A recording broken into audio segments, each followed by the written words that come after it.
How does the idea of multiculturalism strike you? Is it worth achieving? Does it offend you? Do you find yourself wanting to create space for other stories or not? Multiculturalism to me does not strike me as anything new. I mean, the whole world is full of different people. I mean, every country has different traditions. So for me, and how I understand multiculturalism right now, it doesn't strike me. But is it worth achieving? Of course, it's worth achieving. Um, I don't think it ever will be 100%, but I don't see a reason why it would not be worth achieving. I don't think it takes that much time. It more just takes thinking and energy, but I don't think it takes very long to find that multiculturalism is something worth fighting for. Does it offend you? For me, it doesn't. I mean, I find myself communicating with different ethnicities and races, and so it does not offend me to um, quote unquote live or deal with different types of people. Do you find yourself wanting to create space for other stories or not? Yeah, I like to hear stories more on the fact that stories are from countries or people that I respect. I don't respect terrorists, and I don't respect um, countries that support that or religions. So those are the kinds of stories that I would not make time for. Um, but the stories that I would be from countries or people that I respect, countries that I am interested in learning, and maybe fairly would be that they would create space for me and my stories. That's the end.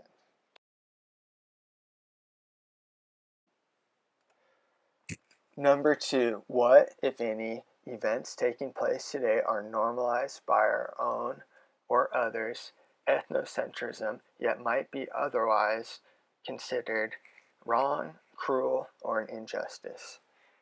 America has huge ethnocentrism. We are known to be all about ourselves, thinking that everything we do is great and the best country in the world.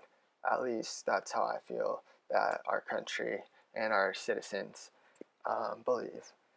Other countries always seem to like their country the most. So that's why I don't consider things to be very different. Like if you go to another country, like I've been to Australia, they're so proud to be Australian. They have Australian days. Or, you know, if you go to Mexico, they have all their beliefs and traditions. And one thing that strikes me is um, I have a friend and he does shotcrete, which is um, a type of construction where you shoot out the concrete. And what they do is you have to have a staff of about 50 people, and most of them are Hispanic or Mexican. But then when the Hispanics, let's say, they think they're higher up than the Guatemalans, so the Guatemalans, they make them do the harder and more dangerous work because they feel that Mexico is higher ranked than Guatemala. So the things that we might do that's cruel or injustice is America, we allow the death penalty, and I believe that our court systems are the best, but most other countries do not do the death penalty. So overall, ethnocentrism is everywhere, especially America, and it's something that we've all grown up with, and until you actually learn and to dissect what your country does, you may not even notice that you're um, ethnocentric. Number three, seek out a immigrant and ask them what America means to them, and what the U.S. looks like to other places. So I sought out a friend of our family that's been traveling to America every other year for about 20 years, and he's from Germany. And coming from Germany, I asked him what things in the United States is remarkable to you. And what he thought was the taxation and the value of gasoline in Europe and in Germany. The price of gas could be triple or quadruple it is in the US. And also in Germany, they pay a lot of taxes that are a lot higher. And they have very strict rules. If it's about your car, if you have lights out or anything, that could mean that they tow away your car until you fix the light. Um, so in America, he views Germany as the best country, so that's his ethnocentrism. But some things that he likes about America is more the freedom and the fact that things can change. And in Germany, things have been the same for such a long time, and they're engraved into their culture and into their mind, so they don't even notice how restrictive some of their actions in their country qualifications that they really have. And that's what struck him the most. Journal number 4, the meaning triangle. It forces us to use that there's no true or absolute meaning to any word, but it's how you recognize it and how it affects you. So this was actually something new to me, and I never thought about it until this was brought up in class.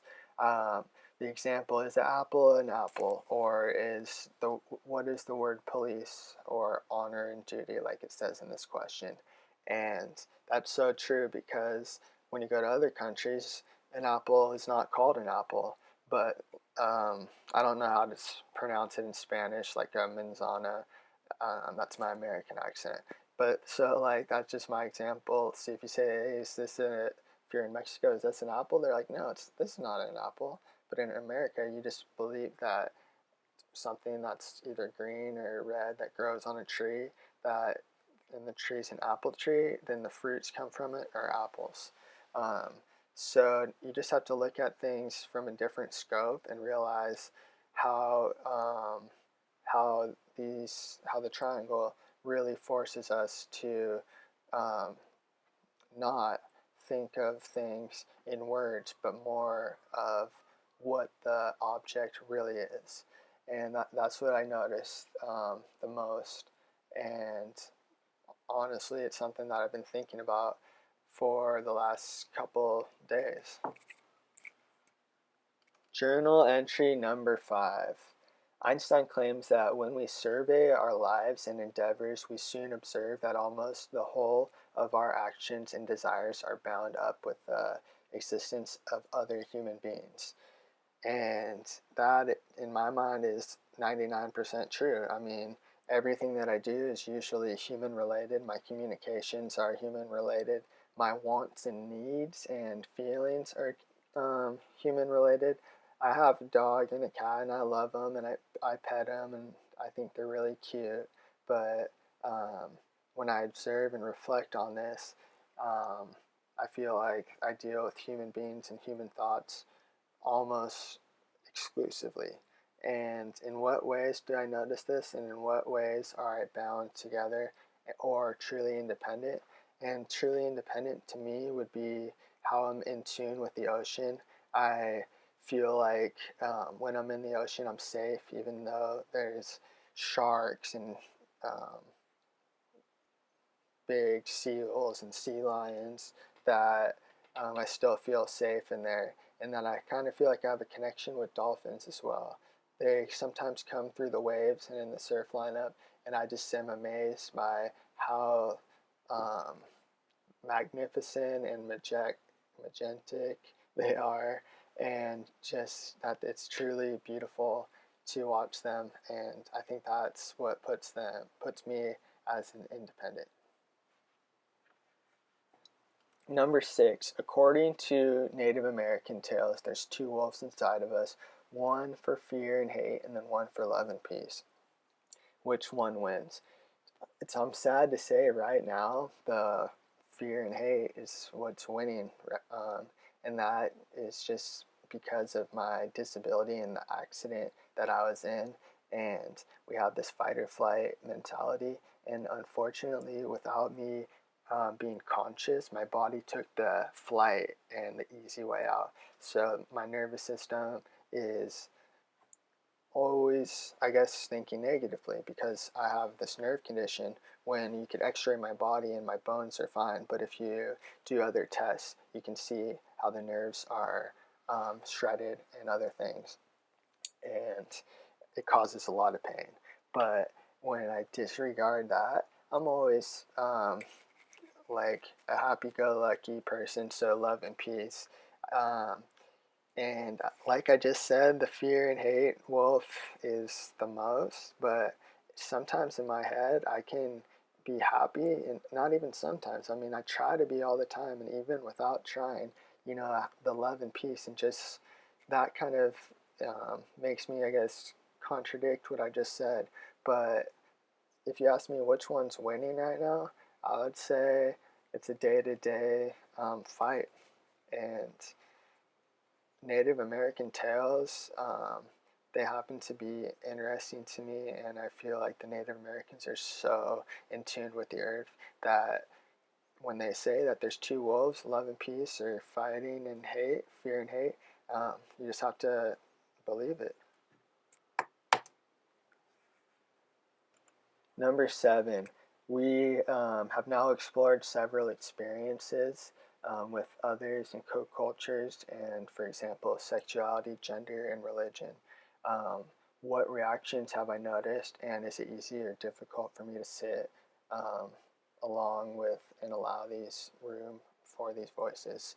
So, other perspectives and other cultures, it's not shocking to me. I've done a lot of traveling, and no matter where you go, things are different. And I've noticed that the people are different too. But I mean more like their personality. Some countries that you go to, like Aruba and Puerto Rico, it seems like they're kind of happy. And I really like that about seeing how people can take a situation where they might be living at a lower standard or almost in poverty, but their pure happiness is outweighing their negative lifestyle, or not their negative lifestyle, but just their um, economic situation. And what reactions have I noticed in myself? I found myself to be very critical of what these others are saying in our class. Not critical where I want to stand up, but mainly just hearing what they have to say. And I kind of feel like people are really dramatic, and I have a pretty good sense on um, body language, tones, and voices. And um, I don't. It's not like I wouldn't allow room for these voices, but I kind of wish that some people in our class, I believe that they are taking it to a level that is almost not needed. And so, is it easy or difficult? I would say it's obviously easy, but it's difficult to not have a reaction um, of my own, and that's what I believe. Journal number 8, there's 5 stages of grief, and the question is, what stage am I in this cycle right now regarding the story of race in the U.S. and the story of structural oppression? And I didn't need this class to be aware of the structural oppression. I've felt like I've always noticed it. I think that it's very apparent that a lot of wealth and a lot of prosperity has gone to the side of the white Americans, and that's easy just to see and to hear in our history because um, we've had slavery, and it's been so tough for other countries or other immigrants and people from other countries to try to make it in our structural America how it is. There's a glass ceiling for people that aren't white, and it's just something that unfortunately has to be that way. And I think in 2013 that we should be able to get a little bit more even on the situation. But just like the stories, it's always going to be there. And the thing that struck me the most is about how families acquire wealth and for their next generation and the generation after that.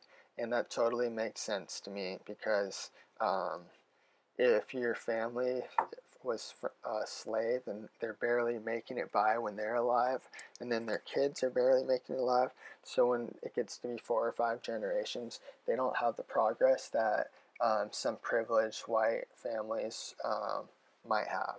And that just keeps them at a level that's just unequal. And that's how the structure of our country is. There's really no way to come through and to change things, but I think that in the future, the people and the citizens are going to be the one, and not the government, and not um, like campaigns that famous people or other people are trying to persuade us all about. Number 9, as Americans, we've all been handed the legacy of racism, and it's a system of advantage depending on race. We have some relationships to the system, and this is mine. Definitely not an active racist. I don't hate any kind of religions, but by fault or just I guess by truth, I guess I'd have to be an adverse racist, more of how I have perceived other people, and I think that it's more of stereotypes and more instead of me hating other races, it's more true, and that's really hard to say because when you group people, not everybody's the same, and there's just no reason to think that every single person from a single race is the same, but just to survive and to live, you got to kind of have your own smarts. And an example of my life would be when I've traveled to other countries, I feel like I am an outsider and that are, they can take advantage of me. One time I was traveling on a surf trip in Mexico, and at one of the checkpoints, we were going all the way down to what's it at the end? Cabo. And there's all these checkpoints when you get to Baja Sur and locations like that. And then the Mexican federales and army, they really took advantage of me because I believe because my skin color, my age, what we had in the truck, like surfboards and towing sea-doos, they assume that this means that you are wealthy and Americans, and it's that they think that I guess I have so much money and like privilege and like coming into their country, when in reality, that's what my life and my sport was. You have to have that equipment to pursue and to ride. I mean, it's if you need sea-doos and if you need it, and if you need your surfboard, it shouldn't be something that you would have to feel like they are would be angry about, and they often take advantage, like would want me to give them gifts, or like I had to give away a Coleman barbecue, and the reason why I did that is they're taking everything out of my truck. They found the barbecue, and then they just wanted to take everything out of the truck, and then like I just said like you can have that barbecue, and then honestly they stopped like harassing me. And also I learned from an early age when traveling with older team riders was we would actually like get alcohol, like really nice like Crown Royal small bottles in like the purple bags, and when we would ever be stopped or like feel like that they're taking advantage of us, we would like give them a present. And it's amazing what like a how much that changes what they're going to do to you. It's really scary in other countries because they can almost do whatever they want. They can put you in jail or tell the police, and they can extort you for money. And so that's really scary for me. And that's why I have these beliefs where when I see a Mexican that might be in a camouflage attire, then I am racist because I'm trying to stay away. And um, unfortunately, that's just what it came to. But I almost feel like they brought that onto themselves. Number 10, wow, has this semester flown by? Um, Geez. Okay, so the question is, if understanding culture is a journey, one that is different for each person, and where has this taken me, and if I want to share with others and engage in my journey, um, I would say that just understanding cultures and understanding their beliefs, and like even if it's like a handshake, if they're Greek they might give you a hug, or if they're French, a kiss on both sides of your cheek, or shaking their head no. In Bolivia, like side to side and up and down, that means yes at the same time. I think that's all things that I learned about, and I'm kind of glad that I know, because that puts me on a whole nother level, and I feel like I'm more, um, what's it called, in tune with the rest of the world. And what I'd like to share is in this journey and in my life, I feel like that I've had great opportunities, and I've been to a lot of places, and um, I just feel like when I'm traveling, that when I get engaged in a culture, there are very good people out there, and they're very genuine.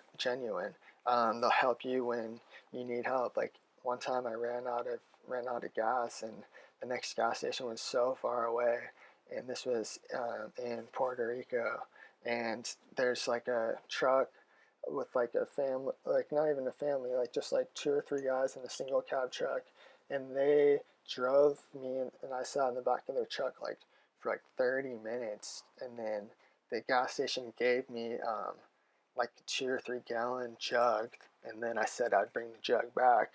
Then they drove me all the way back, and they didn't. And then the drivers from Puerto Rico, they didn't want to take any money or gifts for their time, like not even gas money.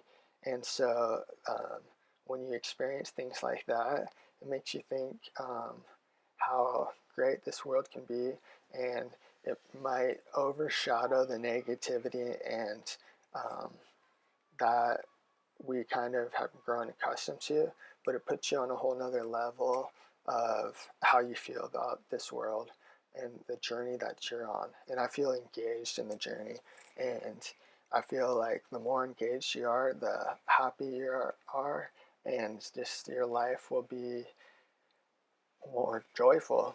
And that's how I feel. This is my last journal, and this class has taken me to all different levels. And my conclusion is that I want to share, I want to learn, and that the journey that I'm on is not stopped. It's everlasting, and at my age, it's just going to keep getting better, or getting more and more experience. And in my opinion, that's better and better. So that's my beliefs. That's what I've learned throughout this semester, and this is my last journal. All right, thanks. Bye.